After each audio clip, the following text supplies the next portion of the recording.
You've already met one of New Zealand's most passionate winemakers and industrious innovators, the irrepressible Dr. John Forrest.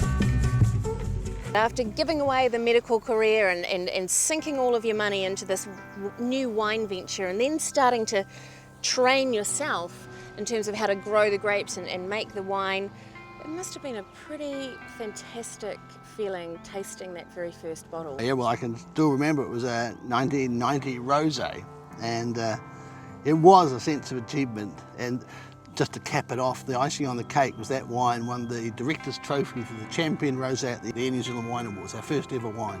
I've got to give credit to my dear wife, Bridget, because with 3 young children, she went back into medicine full-time really to fund this folly, as many of our relations and friends thought it was at the time. John said to you, you know, sweetheart, I think I'm going to give up my career and buy a bunch of land and transform it into vineyards. Did you faint? No. I told him that he had to stop being depressed and not enjoying his job and find something that he really wanted to do.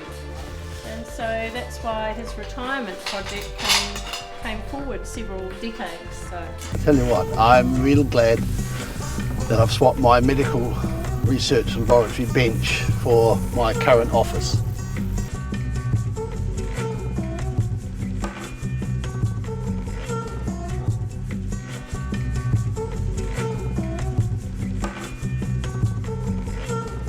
This is classic Marlborough terroir. These geologically young, shallow, stony soils over deep layers of free-draining river shingle are absolutely perfect for premium grape growing. We're actually standing on the Wairau River stop bank that divides the Wairau River, some 20 or 30 metres to my left, to these thousands of hectares of Marlborough Sauvignon Blanc that you see running out before you, which is the heart and soul of the New Zealand wine industry and that wonderful Marlborough Savvy.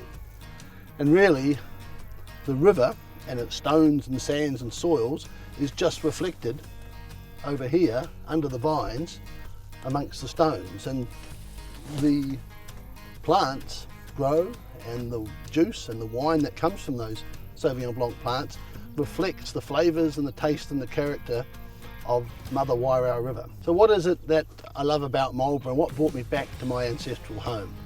Well, it's the intensity and the veracity of Marlborough's wines, you know, led by Sauvignon Blanc, but don't forget things like Riesling and Chardonnay and other great white wines. It's just, they're just so abounding and interesting flavours that speak of the environment, the land they come from. John's the winemaker here at Forrest Estate, but even though he fits into one day what others do in a week, he still needs his team in the winery. It's looking really good. I like the tannins, it's quite soft, but it's good enough grip there to be good. It's got the velvet about it. Velvet, good description.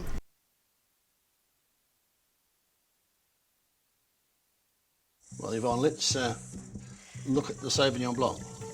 This is the Forrest Sauvignon Blanc, and I've got to tell you, John, this is something that I've actually been drinking for many a year. In fact, I think it was one of the very first Marlborough Sauvignons that I ever tasted. Great. I think this might be our 21st or 22nd. So is that right? Got a bit of pedigree now. Yeah, and it's changed over the years. I think we are now where we're comfortable and want to be with it. I think it expresses the terroir of the Stony Wairau River beautifully. You know. Well, I remember when you were saying there's that wet stone character. There's a flintiness that definitely comes through in the wine, and it doesn't have that kind of cat's pea, asparagus, all that. No, it's clean, it's got really piercing fruit, and some nice floral aromas too, like sort of elderflower and summery sort of aromas. Yeah, elderflower, guava-ish aromas are a character in the middle part of this valley. So can you tell me how many wines and what types of wines do you have in the Forrest range? Yeah, we have what we think is classic and grows fantastically in Marlborough. So obviously Sauvignon Blanc, right. Great Pinot Noir, Pinot Gris, Chardonnay, Chenin Blanc, rather interestingly. Our signature wine, my personal favourite, Riesling. Yay. And of course, what we've probably got most global and international acclaim for is our Botrytis Riesling.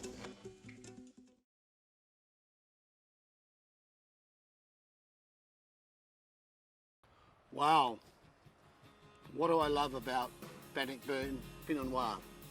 I could tell you it's the wonderful black, ripe cherry flavours, the vibrancy of the fruit and acidity, the lovely wild thyme aroma that floats through the wine, or its concentration and intensity. That's all true, of course, but in reality, it's actually that this wonderful wine reflects this just unique and wonderful environment that is unique to New Zealand, as is truly Central Otago. I know you're seeing behind me a piece of Central Otago that's typical of the area.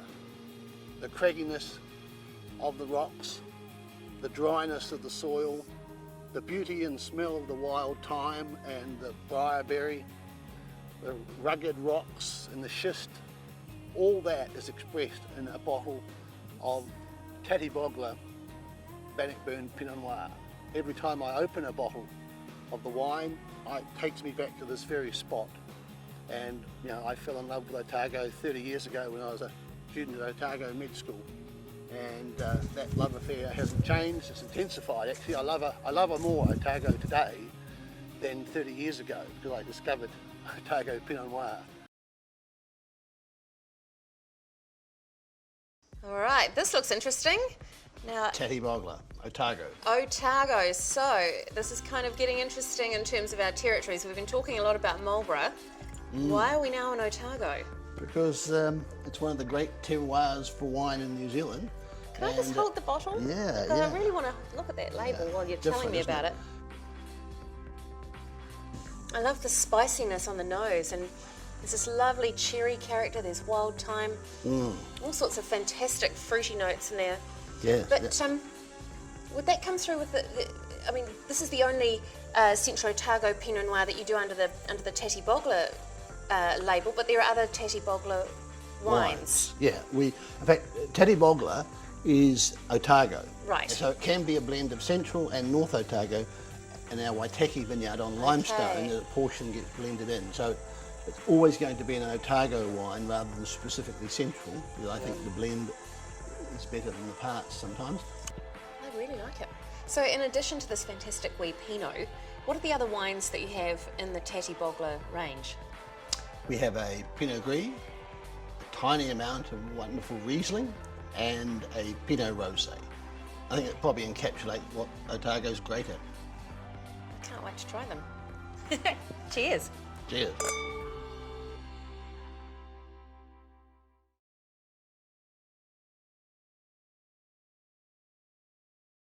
Well, the Gimlet gravel story is really 25 years in the making, because 25 years ago, I'd just recently come back from South Australia, and I was looking for some really stony, bony, hot country to perhaps ripen Cabernet, because New Zealand really struggles with that classic French varietal. And I came over to Hawke's Bay and was struck by this arid, bony, stony piece of dirt that no one wanted to do anything with. There was nothing growing here then. There was a drag range, a rifle range, and a rubbish dump.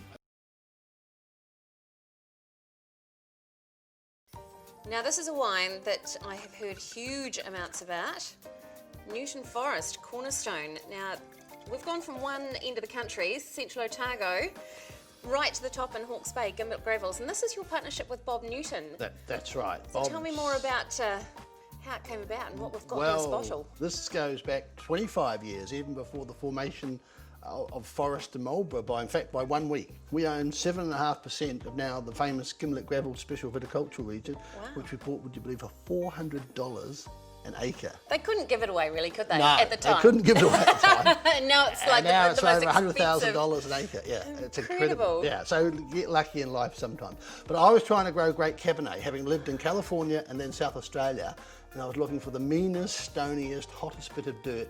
And of course, Hawke's Bay had a good pedigree for growing Cabernet in some years. Yeah, so that's it in 25 years history.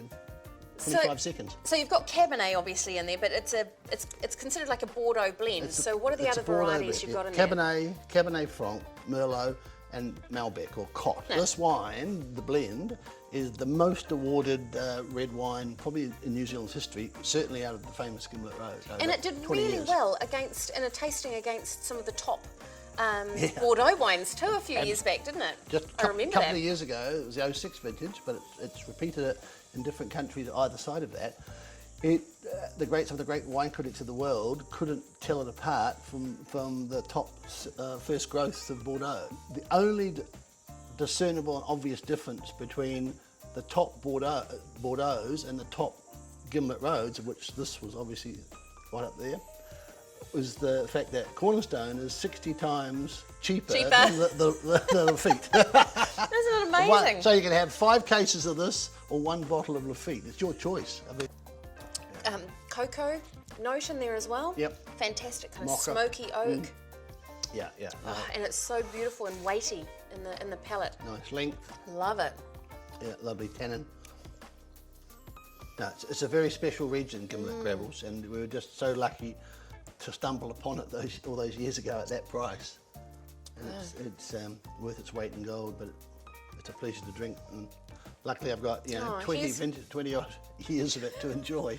Well, New Zealanders are thanking you for discovering that little Cornerstone vineyard. Corner of the world. The little corner of the world. Cheers. So with the John Forrest wines, those are wines that you only make from the exceptional fruit. Yep. So there might be the odd year that we don't see a John Forrest. Very true. wine? I mean, the John Forrest Noble Riesling hasn't been produced for 6 years because the particular vineyard in the south of the valley here, Marlborough, hasn't got to the standard of botrytis I wanted. So that's the way it is. So it's about perfection with these It's John about Forrest perfection. collection wines. It's Okay. perfection both taking from Otago, where we have 2 Pinots, one from Bannockburn, the famous region, and one from the limestone in Waitaki.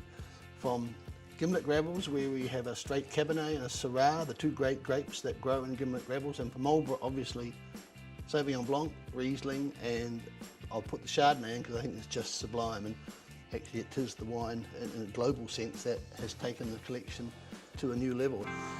What would you say the kind of the pinnacle of your achievements or of Forrest Estates' achievements? What's the thing you're most proud of? The consistent feedback that now, I no longer sell the door very often, but still happening today, people saying, we just love your wines, there's never a dud, they're just such a high consistent quality. And that's, I think, all you can achieve as a winemaker, and all I really want to achieve, for the rest of my life, is to make better wine. I will die a winemaker. My passion is wine, and I intend to be part of the business, but doing what I want to be, which is the vineyard, the winery, and the front and soul of Forrest Estate.